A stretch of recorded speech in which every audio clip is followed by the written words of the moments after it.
So that's 3 pictures, all taken in the space of 31 minutes, same viewpoint, same lens, and they were all accepted into the same international exhibition, Southampton International Exhibition. So I guess that was pretty much my most successful 31 minutes of photography ever.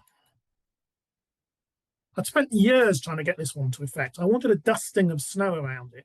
And the problem I found, it's a bit of a digression, is that if I went along first thing in the morning, because it's a south-facing hill, this hill here casts a shadow over towards across the horse, and that spoils the picture.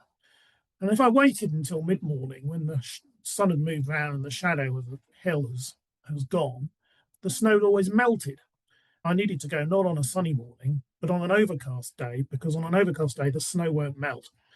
And if the sun would then pop through a gap in the clouds for just a few seconds in the middle or late morning, and if provided I was set up and ready to go with the composition, I'd be able to have my horse illuminated by golden winter light and a dusting of snow around it and a moody sky. I was lucky to get a beam of sunlight catching the lighthouse just as that enormous wave broke around it.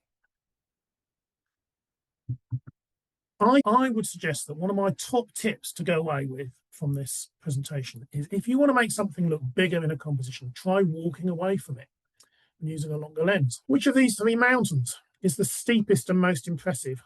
Because I'm mischievous by nature, if I'm speaking to a club in person, I'll ask them to tell me what they think.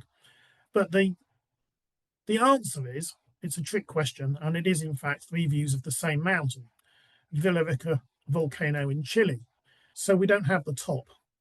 And I think that creates more interest for the viewer, because now the combination of the lighthouse and the hiker gives us a sense that is a huge chalk cliff, but we can't see all of it in the picture.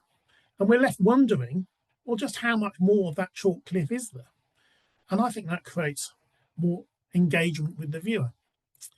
Leave the viewer wondering, how big is that landscape? There's a story going around camera clubs, which I hope is apocryphal, but I fear may not be, which is that if somebody puts a picture that's got a shallow depth of field in a landscape photograph with a shallow depth of field in a competition in the beginners section, the judge will excoriate them for having insufficient depth of field and say it's no good at all. But if they put a picture with shallow depth of field in the advanced section, the judge will say, oh, great creative use of depth of field there, because you obviously know what you're doing.